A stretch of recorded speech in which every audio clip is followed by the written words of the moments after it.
الحمد لله وكفى وسلام على عباده الذين اصطفى أما بعد فأعوذ بالله من الشيطان الرجيم بسم الله الرحمن الرحيم ما كان محمد أبا أحد من رجالكم ولكن رسول الله وخاتم النبيين۔ اللہ سبحانہ و تعالیٰ کے فضل اور احسان سے دروس ختم نبوت کے بابرکت سلسلے کی یہ آخری نشست ہے۔ اس سلسلے کی گزشتہ نشستوں میں فتنہ قادیانیت کو شرعی، قانونی، سماجی اور سیاسی پہلوؤں سے بیان کیا گیا۔ آج کی نشست ان خوش نصیبوں کے تذکرے پر مشتمل ہے جو خارزار قادیانیت کو خیر بات کہہ کر نعمت اسلام سے سرفراز ہوئے۔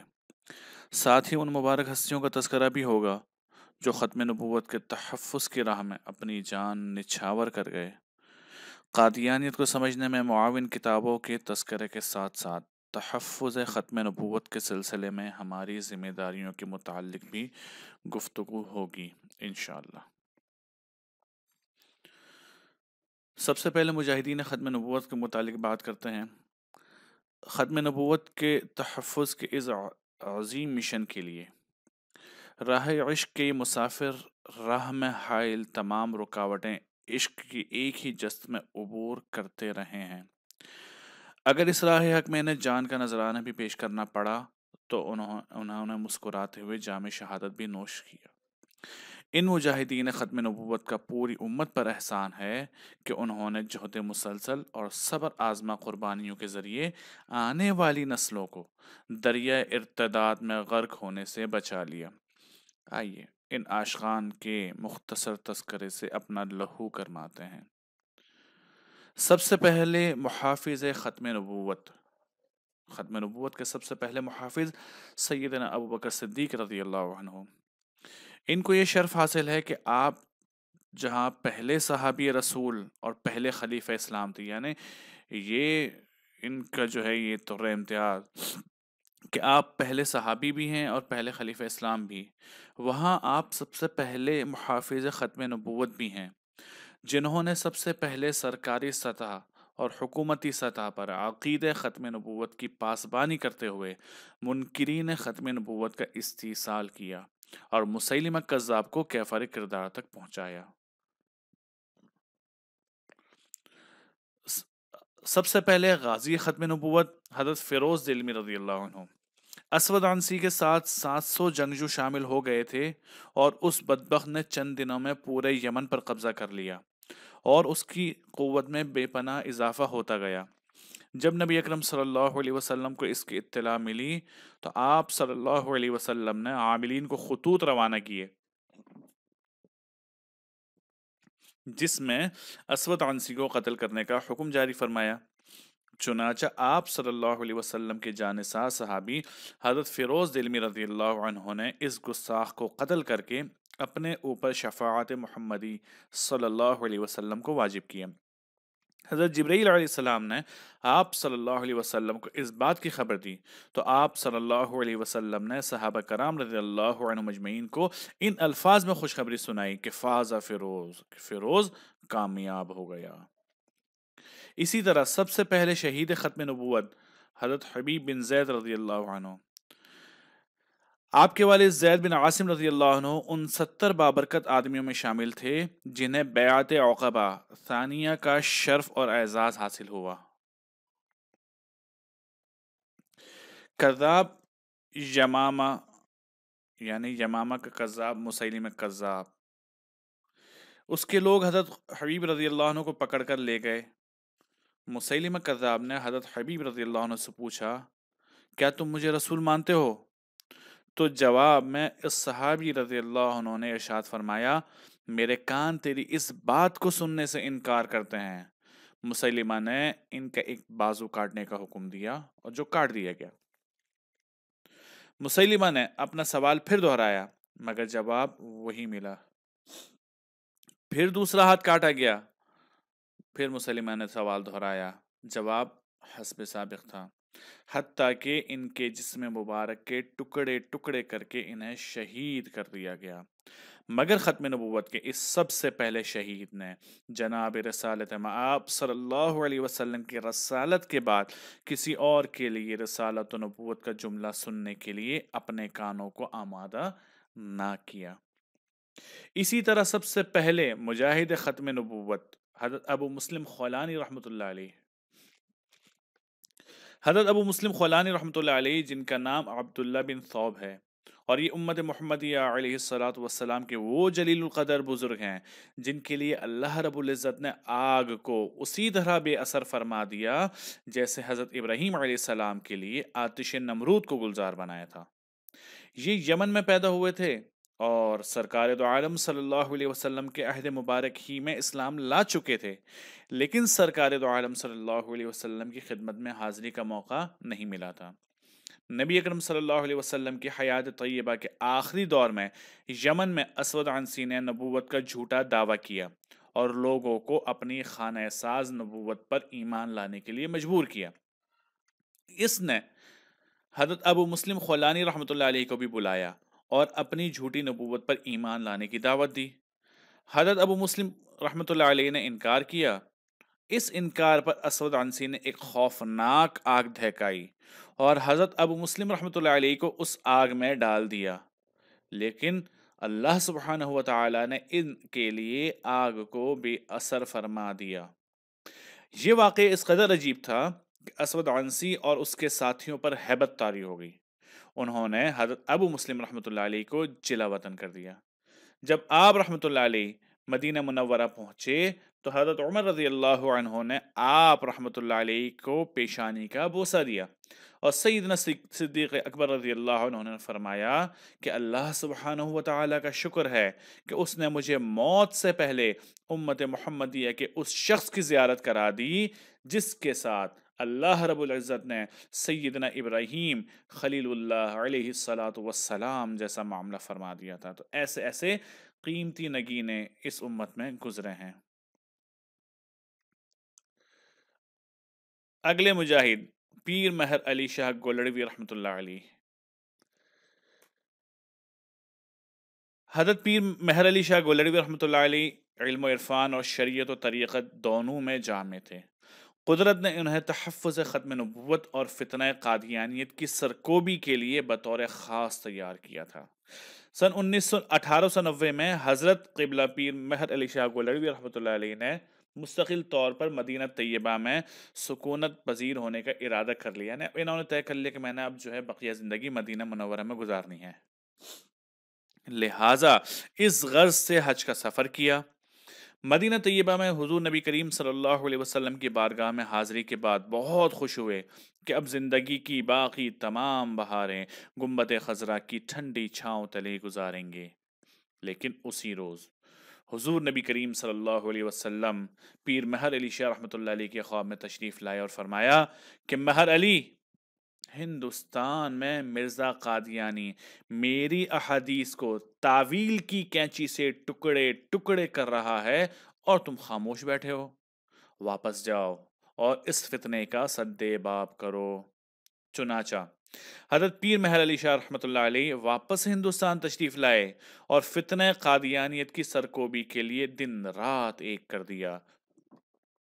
پیر صاحب نے نہ صرف مسلمانوں کو اس فتنے کی شر انگیزیوں سے آگاہ کیا بلکہ قادیانیت کی تردید میں کئی ایک کتب بھی تحریر فرمائی جن میں قادیانی عقائد و عزائم کا منہ توڑ جواب دیا۔ آپ رحمت اللہ علیہ کی بھرپور کوششوں سے مرزا قادیانی حواس باختہ ہو گیا اور کہا کہ بادشاہی مسجد لاہور میں میرے ساتھ تفسیر نویسی کا تحریر مناظرہ کرو۔ مناظرے کی دعوت دے دی اس نے۔ پیر صاحب نے جواباً فرمایا کہ ممکن ہے اس طرح مناظرے میں فیصلہ نہ ہو سکے۔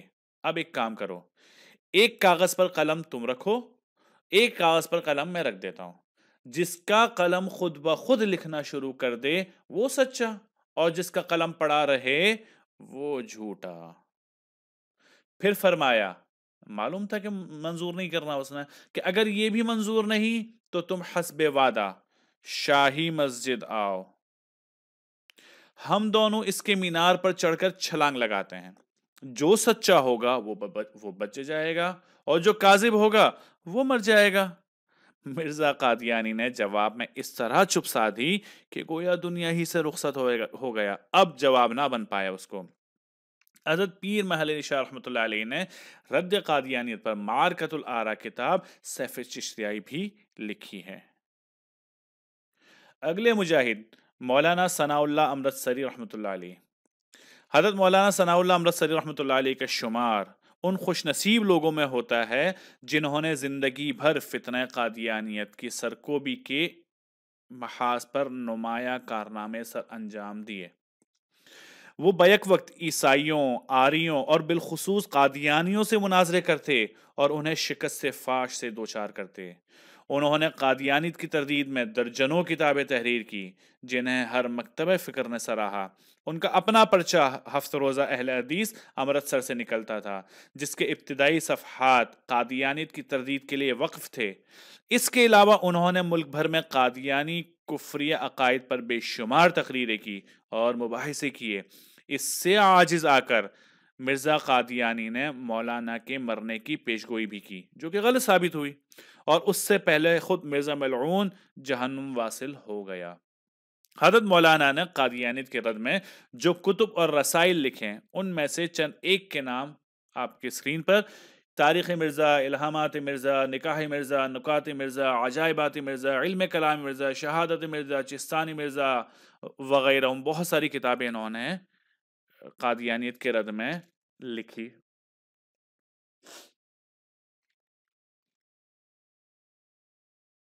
اگلے مجاہد امیر حبیب اللہ خان، یہ والی افغانستان تھے رحمۃ اللہ علیہ۔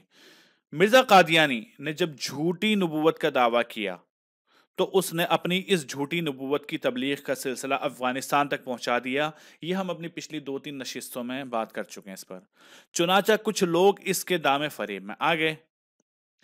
اس دو اشخاص میں عبد الرحمن اور عبد اللطیف سر فہرست ہیں، ان میں جنہوں نے وہاں پر قادیانیت کی تبلیغ کے ساتھ ساتھ انگریز کے لیے جاسوسی بھی شروع کر دی۔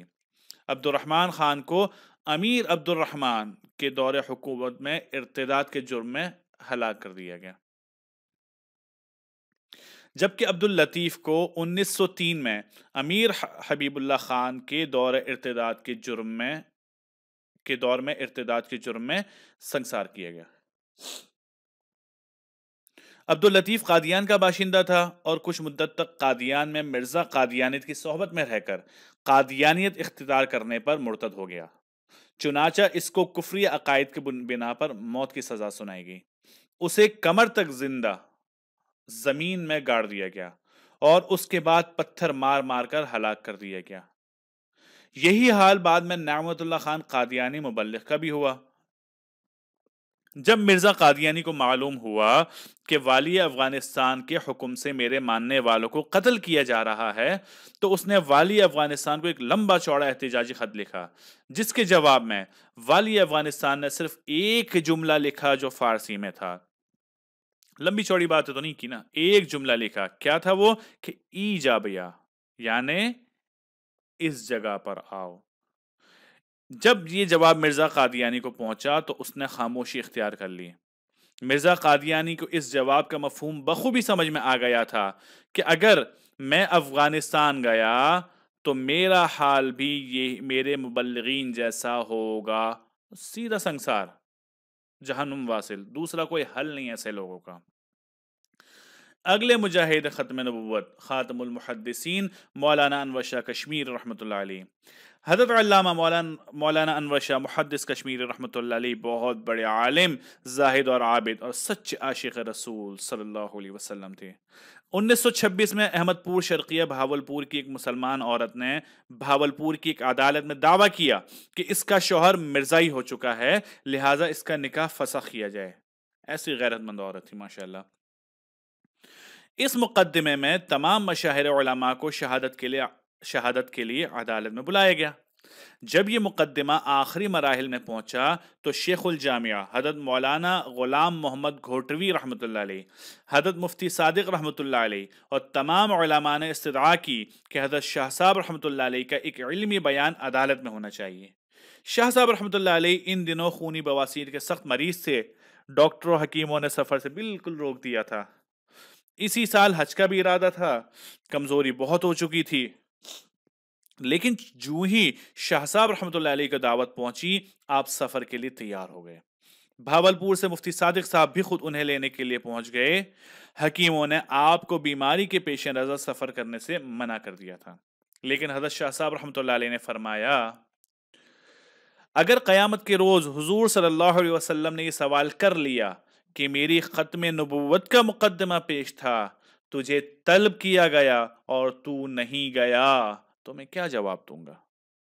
موت تو آنی ہی ہے، اگر اسی راستے میں آ گئی تو اس سے بہتر اور کیا ہوگا؟ لہذا حکیموں کے روکنے کے باوجود آپ علیہ الرحمہ تاریخ مقدمہ سے کئی روز بیشتر بھاولپور تشریف لے آئے اور تقریباً 25 روز بھاولپور میں قیام فرمایا۔ آپ رحمت اللہ علیہ کے مد مقابل قادیانیوں کی طرف سے مشہور مرزا مبلغ اور مناظر جلال الدین شمس تھا۔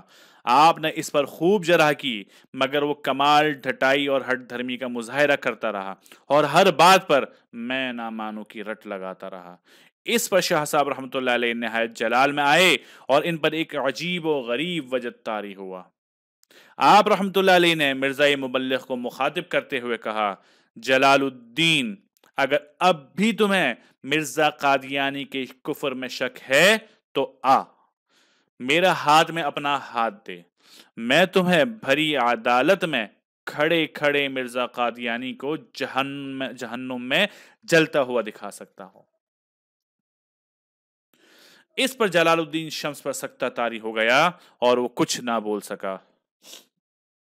بعد ازاں عدالت سے فراغت کے بعد ایک مرید نے حضرت شاہ صاحب رحمۃ اللہ علیہ سے پوچھا، حضرت آج آپ نے عدالت میں بہت بڑی بات کہہ دی، اگر مرزا مبلغ آپ سے مرزا قادیانی کو جہنم میں جلتا ہوا دکھانے کا کہہ دیتا تو آپ کیا کرتے؟ اس پر شاہ صاحب رحمۃ اللہ علیہ نے بڑا عجیب جواب فرمایا کہ بالکل دکھا دیتا، کیونکہ مجھے 1000% یقین کامل ہے کہ جو شخص تحفظ ختم نبوت کا کام کرتا ہے، اللہ رب العزت اسے دوسروں کے سامنے کبھی رسوا نہیں کرتا۔ شرط یہ ہے کہ یہ مقدس کام اخلاص اور محبت سے کیا جائے، تب دنیا اور جہان کی تمام کامیابیاں اس کے قدم چومیں گی۔ اسی طرح ایک دفعہ حضرت علامہ محمد انور شاہ کشمیر رحمۃ اللہ علیہ نے دارالعلوم دیوبند کے ایک جلسہ عام سے خطاب کرتے ہوئے فرمایا، قادیانی جماعت کا بانی مرزا قادیانی بلا شبہ مردود ازلی ہے، اس کو شیطان سے زیادہ لعین سمجھنا جزو ایمان ہے۔ شیطان نے تو ایک ہی نبی کا مقابلہ کیا تھا، یعنی حضرت آدم علیہ السلام کا، اس خبیث اور بدباطن نے جمیع انبیاء علیہ السلام پر افتراء پردازی کی ہے۔ اس پر ہم پچھلے نشستوں میں بات کر چکے ہیں۔ حضرت مولانا انور شاہ کشمیر رحمۃ اللہ علیہ نے کے پیش نظر قادیانی فتنے کے قلع القمع کے لیے چند اہم اقدامات تھے۔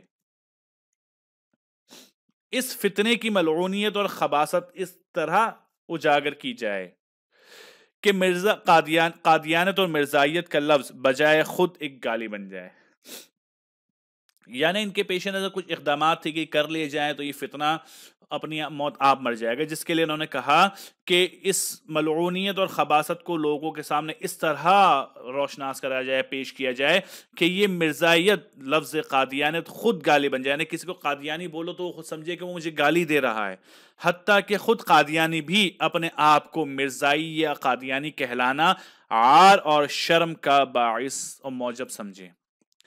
دوسرا، اہل علم کی ایک با توفیق جماعت تیار کی جائے جو قادیانیوں کی تلبیسات کا پردہ چاک کرے اور ان تمام علمی مباحث کو نہایت صاف اور واضح کر دے جو اسلام اور قادیانیت کے درمیان زیر بحث آئے ہیں۔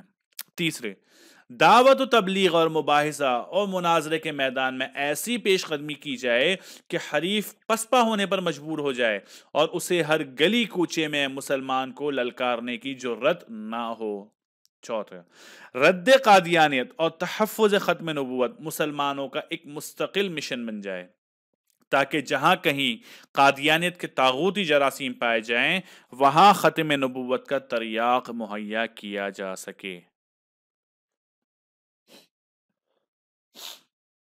حضرت مولانا شمس الحق افغانی رحمۃ اللہ علیہ فرماتے ہیں کہ حضرت مولانا سید انور شاہ کشمیر رحمۃ اللہ علیہ اپنی وفات سے 3 دن پہلے اپنی چارپائی دیوبند کی جامع مسجد کے صحن میں لائے، تمام طالب علموں اور اساتذہ کرام کو مخاطب کر کے فرمایا، آپ سب حضرات اور جنہوں نے مجھ سے حدیث پڑھی ان کی تعداد 2000 کے قریب ہوگی۔ تاریخ اسلام کا میں نے جس قدر مطالعہ کیا ہے اس کی بنیاد پر پورے یقین سے کہتا ہوں کہ اسلام میں 1400 سال کے اندر جس قدر فتنے پیدا ہوئے ہیں، قادیانی فتنے سے بڑا خطرناک اور سنگین فتنہ کوئی بھی پیدا نہیں ہوا۔ میں آپ سے کہتا ہوں کہ اگر نجات اخروی اور حضور نبی کریم صلی اللہ علیہ وسلم کی شفاعت چاہتے ہو تو تحفظ ختم نبوت کا کام کرو، کیونکہ یہ کام آپ صلی اللہ علیہ وسلم کی شفاعت کا ذریعہ ہے۔ مرزا قادیانی سے تمہیں جتنی نفرت ہوگی اتنا ہی تمہیں حضور صلی اللہ علیہ وسلم کا قرب نصیب ہوگا، اس لیے کہ دوست کا دشمن دشمن ہوتا ہے اور دوست کا دوست دوست ہوتا ہے۔ حضور صلی اللہ علیہ وسلم کو بے حد خوشی اس شخص سے ہوتی ہے جو اس فتنے کے استیصال کے لیے اپنے آپ کو وقف کر دے۔ رسول اکرم صلی اللہ علیہ وسلم اس کے دوسرے اعمال کی نسبت اس کے اس عمل سے زیادہ خوش ہوتے ہیں جو کوئی اس فتنے کی سرکوبی کے لیے اپنے آپ کو وقف کر دے گا، اس کی جنت کا میں ضامن ہوں۔ کیا فرمایا کہ جو کوئی اس فتنے کی سرکوبی کے لیے اپنے آپ کو وقف کر دے گا اس کی جنت کا میں ضامن ہوں۔ سبحان اللہ۔ دنیا سے رخصت ہو رہے ہیں، آخری وقت ہے، اگر فکر ہے تو اس فتنے کی۔ پھر آپ نے اس وقت اپنی فراست ایمانی سے دیکھ کر جو کچھ فرمایا، آج واقعات اس کی کس قدر تصدیق کر رہے ہیں یہ قارئین سے مخفی نہیں ہے۔ حضرت علامہ سید محمد انور شاہ کشمیر رحمۃ اللہ علیہ اپنے حلقہ علمی میں بیٹھ کر فرمایا کرتے تھے، میں یہ بات علی وجہ البصیرت کہتا ہوں کہ حدیث کی خدمت بھی اللہ کا دین ہے، قرآن کی خدمت بھی بہت اہم خدمت ہے، تفسیر کی خدمت بھی بہت بڑی سعادت ہے، اور فقہ کی خدمت بھی بہت بڑی نعمت ہے۔ تبلیغ کرنا بھی بہت اچھا کام ہے، لیکن تحفظ ختم نبوت سرکار دو عالم صلی اللہ علیہ وسلم کی ذات کا تحفظ ہے۔ باقی چیزیں اقوال کا تحفظ ہے، اعمال کا تحفظ ہے، افعال کا تحفظ ہے، آپ صلی اللہ علیہ وسلم کی سیرت کا تحفظ ہے، لیکن ذات کا تحفظ ان سب سے اعلیٰ اور افضل ہے۔ جس شخص نے بھی عقیدہ ختم نبوت کے تحفظ کے لیے 1 گھنٹہ بھی کام کر لیا اسے حضور نبی کریم صلی اللہ علیہ وسلم کی شفاعت ضرور نصیب ہوگی۔ کس قدر بڑی بات حضرت نے فرمائی، اللہ رب العزت ہمیں بھی ایسے ہی لوگوں میں شامل فرمائے۔ شیخ الاسلام حضرت مولانا زید محمد انور شاہ کشمیر رحمۃ اللہ علیہ نے رد قادیانیت پر مندرجہ ذیل کتب تحریر فرمائی۔ اکفار الملحدین، خاتم النبیین، التصریح بما تواتر فی نزول المسیح، عقیدۃ الاسلام اور دعوت حفظ و ایمان، اور بہت ساری کتب تحریر فرمائی انہوں نے قادیانیت سے متعلق اور اس پر جو کام کیا انہوں نے۔ اگلے مجاہد قاضی محمد سلمان منصور پوری رحمۃ اللہ علیہ۔ حضرت مولانا قاضی محمد سلیمان منصور پوری علامہ دوران محقق زماں شخصیت تھے۔ قدرت نے آپ کو دینی اور دنیاوی دونوں علوم سے بہرور فرمایا تھا۔ آپ ریاست پٹیالے کے سیشن جج بھی رہے ہیں۔ جب 1891 میں مرزا قادیانی نے حیات مسیح کا انکار کیا اور اپنے نام نہاد الہام کی بنیاد پر وفات مسیح کا عقیدہ گھڑا اور خود مسیح موعود بن بیٹھا، اور اس نے وفات مسیح کے موضوع پر فتح اسلام، توضیح مرام اور ازالہ اوہام کے نام سے کتابیں لکھی، جن میں قرآن کریم کی 30 آیات میں معنوی تحریف کر کے تحریر کیا کہ ان آیات سے وفات مسیح کا ثبوت ملتا ہے، تو قاضی محمد سلمان منصور پوری رحمۃ اللہ علیہ نے غایۃ المرام اور تائید الاسلام نامی کتابیں رقم فرمائی۔ یہ کتب دراصل مرزا قادیانی کی تصانیف کا مدلل جواب بھی تھی۔ انہوں نے مرزا قادیانی کے پاس اپنی مذکورہ کتابیں اس خلوص نیت سے بھیجی کہ اس کی اصلاح ہو سکے۔ قاضی صاحب مرحوم نے مناظرہ بازی کے بجائے علمی مکالمے کا راستہ اپنایا، کتاب کے ساتھ ایک پیش گوئی بھی لکھ کر روانہ کی۔ انہوں نے لکھا کہ چونکہ آپ پیش گوئیاں بہت کرتے ہیں، اس لیے بتوفیق الہی میں بھی 3 باتیں لکھ دیتا ہوں۔ پہلی بات یہ کہ آپ کو حج نصیب نہیں ہوگا، دوسری بات کہ آپ سے اس کتاب کا جواب نہ بن پڑے گا، تیسری بات کہ آپ کی موت میری موت سے قبل ہوگی۔ چنانچہ ایسا ہی ہوا۔ اس کتاب کی اشاعت کے بعد مرزا قادیانی 15 سال زندہ رہا، لیکن جواب لکھنے کی ہمت نہیں ہوئی اور نہ ہی حج نصیب ہوا، اور مرزا قادیانی کی موت بھی پہلے واقع ہو گئی۔ اگلے مجاہد مولانا سید محمد علی منگیر رحمۃ اللہ علیہ۔ حضرت مولانا سید محمد علی منگیر رحمۃ اللہ علیہ بانی اور ناظم اول ندوۃ العلماء، ایک جلیل القدر عالم، عظیم المرتبت مبلغ، شیخ طریقت، ایک عالی مقام، عارف و سالک اور صاحب کشف و کرامت بزرگ تھے۔ تحفظ ختم نبوت کے محاذ پر ان کی خدمات ناقابل فراموش ہے۔ انہوں نے قادیانیت کی تردید میں 100 سے زائد کتب اور رسائل تصنیف کیے۔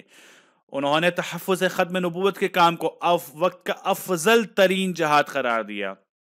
اس کام کے لیے لوگوں کو ہر قسم کی کوشش اور قربانی پر آمادہ کیا، بڑی دل سوزی کے ساتھ لوگوں کو اس کام کی اہمیت سمجھائی۔ آپ رحمت اللہ علیہ کا زیادہ تر وقت وظائف، عبادات اور مجاہدات میں گزرتا تھا۔ انہوں نے متعدد بار ذکر کیا کہ میں عالم رویا میں حضور سرور کائنات، فخر موجودات، خاتم الانبیاء صلی اللہ علیہ وسلم کے دربار عالی میں پیش ہوا، نہایت ادب اور احترام کے ساتھ صلاۃ و سلام عرض کیا۔ حضور صلی اللہ علیہ وسلم نے ارشاد فرمایا، محمد علی تم وظیفے پڑھنے میں مشغول ہو اور قادیانی میری ختم نبوت کی تخریب کر رہے ہیں۔ تم ختم نبوت کی حفاظت اور قادیانیت کی تردید کرو۔ حضرت مولانا فرمایا کرتے تھے کہ اس مبارک خواب کے بعد نماز فرض، تہجد، درود شریف کے علاوہ تمام وظائف ترک کر دیے، دن رات ختم نبوت کے کام میں منہمک ہو گیا۔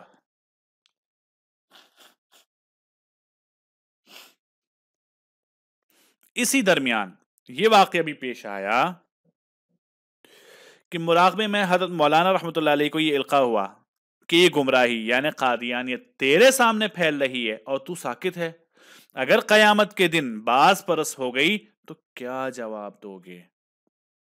مولانا منگیر رحمۃ اللہ علیہ کو فتنہ قادیانیت کی سنگینی کا پوری شدت سے احساس تھا، اور اکثر کہا کرتے تھے کہ اتنا لکھو اور اس قدر تباہ کراؤ اور اس طرح تقسیم کرو کہ ہر مسلمان جب صبح سو کر اٹھے تو اپنے سرہانے رد قادیانیت کی کتابیں پائے، یعنی قادیانیت پر اس قدر لکھو، تب اس کو پرنٹ کرواؤ اور لوگوں میں تقسیم کرو کہ ہر شخص کے ہاتھ میں رد قادیانیت کی کتابیں موجود ہو۔ ہندوستان بھر میں اس وقت حضرت مولانا محمد علی منگیر رحمۃ اللہ علیہ کی لاکھوں مرید تھے۔